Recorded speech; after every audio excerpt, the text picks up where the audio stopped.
We got Matt Lasher with us. Hi, Matt. How are you? How are you, Warren? Jerry, how are you? You know what? Fun day here. Absolutely. This is great. I don't live too far from here. I'm over this side, over by Tingsboro, so coming to the Dream Diner is not an original experience here. I bet it's not. Yeah. Well, how do you stay away from a place like this? Oh, it's fantastic. To be able to come back, I've even been up here at different points with my mother and others, and so it takes you back to a time, even predates me, so it's a good time. Great time to come up. Yeah. All right, so, Matt, you decided to follow the footsteps of your grandfather. Yes. Who was, the fabulous Eddie Lasher that we all knew and probably one of the most revered names in the community. Decided you wanted to be a city councilor. Yeah. I would say that to walk in the footsteps and follow in the footsteps of my grandfather is not something I take lightly. No, you cannot. Yeah, a man who did that much for the city casts a large shadow and large shoes for me to try to walk and fill. But I think having grown up around him and understanding the way he chose to handle constituent services and the way he wanted to help the city of Lowell, hopefully gives me a good guide on things that I can do moving forward if I'm lucky enough to be elected. Well, the thing about having an individual like Eddie Lasher as your grandfather is if you get elected, you know he's watching, and you know you can't disappoint him, right? You better believe it. Yeah. I've had many discussions on one or two subjects that might be going on in the city of Lowell, and had the question of what do you think your grandfather would do, and I respond to everybody. I think he would give me advice and then tell me to be my own man. That's what he should do. And that's a great thing for me to be able to have to look back to and think. Oh yeah. What do you do for a living, man? I actually run the trade association for all the gas stations, repair shops, convenience stores all throughout New England, and then I have my own small business that handles merchant services for the members of those associations. Interesting. Yeah, so I've spent some time down at the State House and lobbying for things for gas taxes and candy tax and things along a lot for and against, I should say. So you know your way around. I definitely grew up around it because of my grandfather and because of my work. Absolutely. You understand the life. Yeah, no question about it. What are the things that reach out to you in the city in terms of important issues? I know and I have no idea where you're at in the Lowell High thing, but that's number one. And another one might be what happens with the form of government in the future. So where are you at on the high school? Two very important subjects, amongst others. I've been a Colley supporter through this process. I believe it keeps in with what I think is the biggest issue in the city of Lowell. Obviously, the high school and how we educate our children is a major, major driver for how we're going to keep and support and expand our community and make sure that those children then come back to Lowell, stay in Lowell. So it's a major part of our process as we go forward. But I think we need right now, with all of the opportunities that I see before us, between hotels that are projected to be built downtown and luxury condos, what Sal Lapoli and Dave Daly and others are doing, it felt like right now was the right time to get in and get involved, because we're going to have a chance to expand and grow in a way we haven't done in 20, 25 years, since that ballpark named after someone I know, and since the Tsongas Arena. This is a window here for us to bring in new growth and start to use that towards some of the things that we all know we need to do. We know we've had trouble maintaining schools at different points and ensuring that we can do the upkeep that we need and some of other major projects that we have here in the city. So it seems like a window to be able to step in, grow, expand, maybe change the dynamic in downtown while giving the best educational option out at the Colley Stadium site, in my opinion. What's your take on ballot question? Well, I think everyone has their right to be heard, and I think everyone should respect that. What I find unfortunate is there were two different opportunities before it got this contentious to look at that ballot question as something that was right for the citizens of Lowell. Right. And in both occasions, it was deemed not the right choice. And so now stepping back to do it, and then the way that the question has been worded, I don't think necessarily brings forward the right opportunity for the voices to be heard.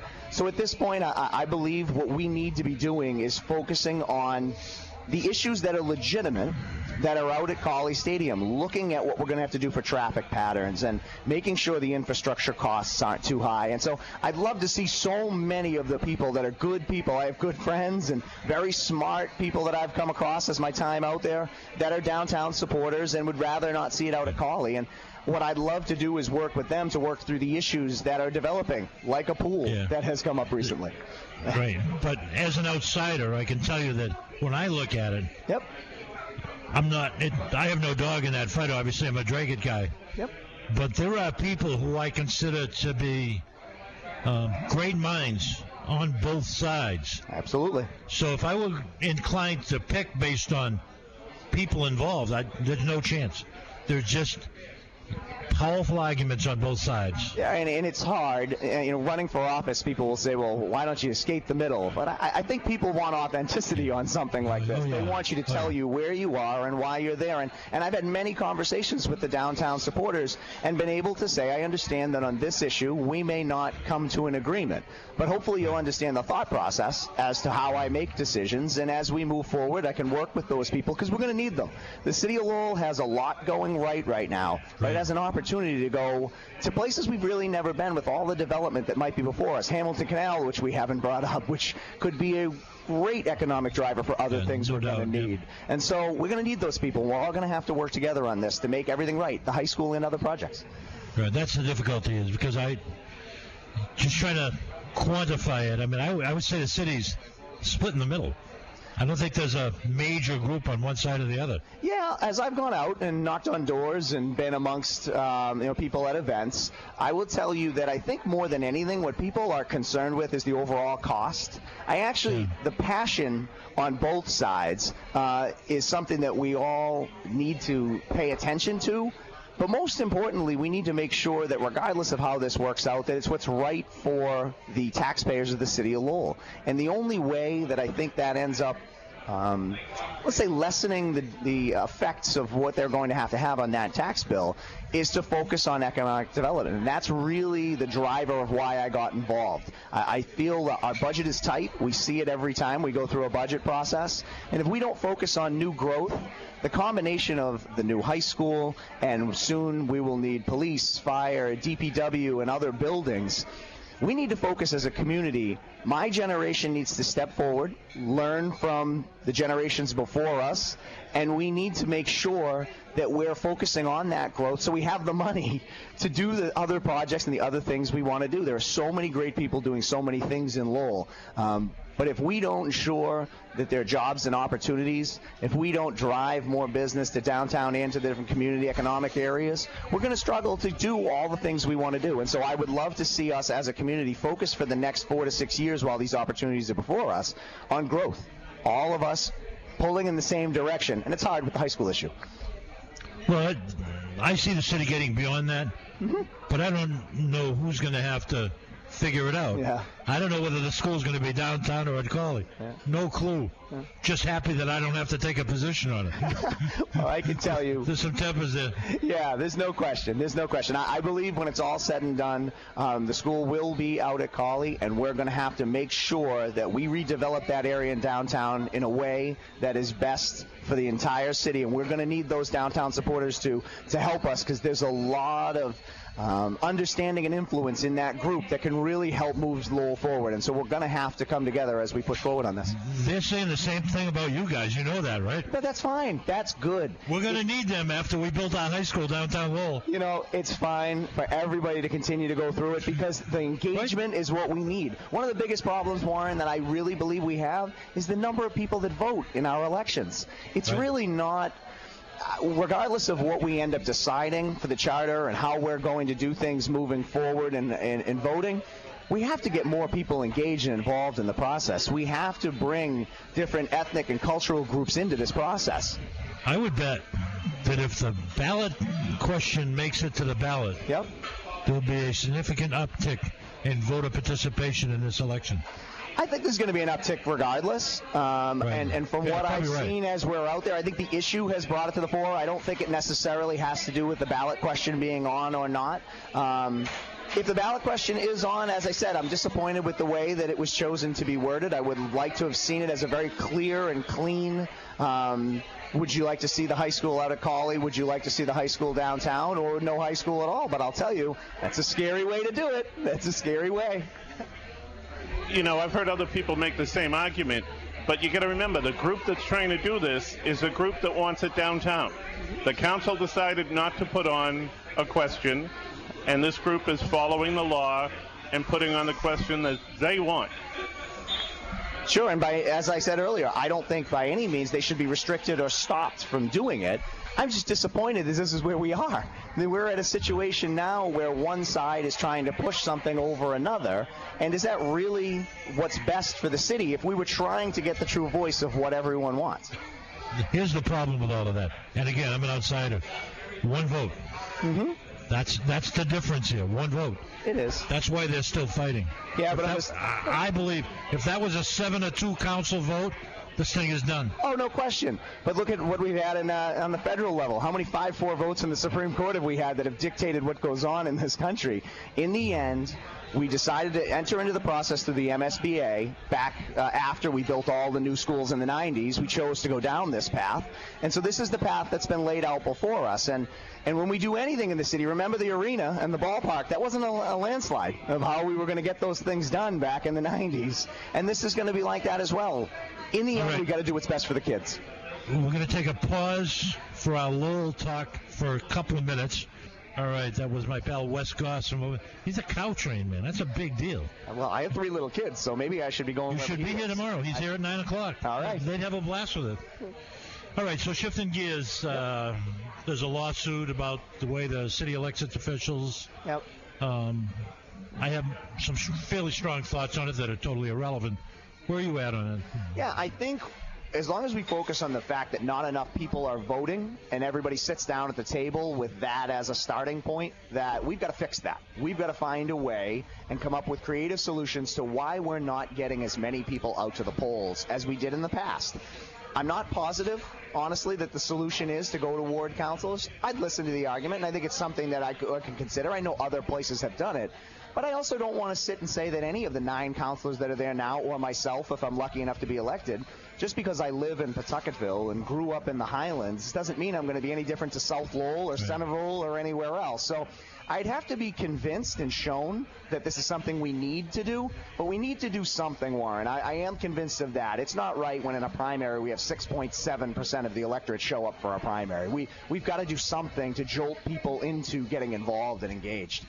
Well, the unfortunate reality is it's not a Lowell problem. Yeah. It's everywhere, Matt. Mm-hmm. And I don't know that there's any evidence that in those communities where they've changed it, that the voter participation has been any different. And that's why I'm a little nervous about just jumping to that as a solution. As I said, I don't write it off out of hand, but I agree with you. I'm fortunate to have traveled the state for what I do for work and become involved on both local and state levels on issues. And what I'd hate to see happen is if we go to ward counselors, as has happened in other places, that counselor is worried about Centerville, or that counselor is worried about Pawtucketville, and protecting the rights of that area. That's a little bit scary to me of how government moves forward if we do that. So, well, not that I was asked, but I fully agree with what you just said. I have watched the city council for many years, and I was a selectman for many years, and I can tell you that all of the 9 councilors believe they represent every person in the city. Absolutely. And every neighborhood in the city. And when you take that away from the council, the quality of government is going to go backwards in a hurry. Yeah. And I don't think it increases voter participation at all. And I agree, and I think the Plan E form of government has been a godsend to the city of Lowell. And I'd hate to see that be something that goes by the wayside because of this. So my hope is that the proponents or the plaintiffs in the case that has been brought against the city of Lowell can be brought into a room. We can discuss creative ways to solve the issues that are before the city because, again, voter participation and not getting enough people to the polls, I think, has more to do with why certain pieces of the electorate are not feeling represented than it is necessarily putting someone directly in that section of the city. This town that we're in right now, Tingsboro, the borough, has the lowest voter participation of any of the communities around. Wonderful community, well run. Yep. I mean, just I think a classic New England town that has good services and reasonable taxes, people don't go out and vote. I mean, it's just not about voting. It's people don't get involved in their Rotary, their church, whatever it is. I mean, people are not volunteering anymore. Mm-hmm. We've been fortunate to keep a large group together to raise money for the Salvation Army. But even that, I mean, you have to keep renewing the energy in an organization. And it's almost like people don't want to do it. It's hard. As someone who's growing up in this time, and you mentioned the Salvation Army, and it leads me to think of people that have given their time, and to Freddie Simon, who we lost, and who was a great friend of my grandfather, and others like Freddie who've been around and have worked so hard for the communities they care about. We're out there, and this debate, this high school issue has shown there is a constituency in the city that is ready to step forward and be engaged and involved. We just can't have the high school be the end of that. We have to make sure that we continue to foster that and use it in the right way. Use it towards economic development. Use it towards driving voter registration. Use it towards things that can affect the long-term change. I also know at my age and raising 3 small children, it's hard. Between going to work, and I own my own business and have a job, now trying to join the council, coach baseball, go to dance recitals, many people are in the same boat. There are so many more things for young families to do now. Absolutely. And that's a big part of it. Mm-hmm. The sports, when I was growing up, you know, you might have been able to play church league basketball, but there wasn't much more than that. And now there are leagues and rec leagues and travel teams, and parents have to be involved in that. It's true. It's no question. It puts a lot of pressure on my generation. And not that others haven't had their own pressures and other things that were different at those times. But, you know, we're at a time right now where if we don't get that civic involvement back, no lawsuit or change to government is going to affect the fact that there's a small minority making decisions, and we've got to try and stop that. And that should be a kind of a cry for all. It's kind of like having one person decide where the high school's going. Well, 9 people made that decision. Good try. But, I mean, the truth is, I mean, I can take the positives from it, too. The passion you see in this thing, and I don't care which side you're on, after this is over, hopefully the passion remains for the city going forward. It's the key. It really is the key right now. And regardless of how contentious it has gotten with either side, what everyone needs to realize is, I've had many good discussions, as I say, with the downtown crowd. What they have to realize is the reason it's so contentious is because we care. Because Lowell was very fortunate to have leaders before now that have given reason for the middle class to stay and fight and be a part of this city. And now we're here, and it's our turn. It's my generation's turn to step forward and go and lead into what the next 20 or 25 years are going to look like. And even if the high school goes out to Cawley and the downtown supporters, and I say if, but I believe it will, when the high school goes out there, we're going to have to look at that building as the biggest jewel we have in economic redevelopment. The current high school. I believe that's one of the failures of this effort is that, and I'm not by no means being critical of anybody, but I have felt from the beginning that 2 things needed to happen to have clarity. One of them is an awful lot of time and resources spent on what does Belvedere look like when this is over, and the other one is what does downtown look like when it's over. I think more effort could have been put into identifying those features of it.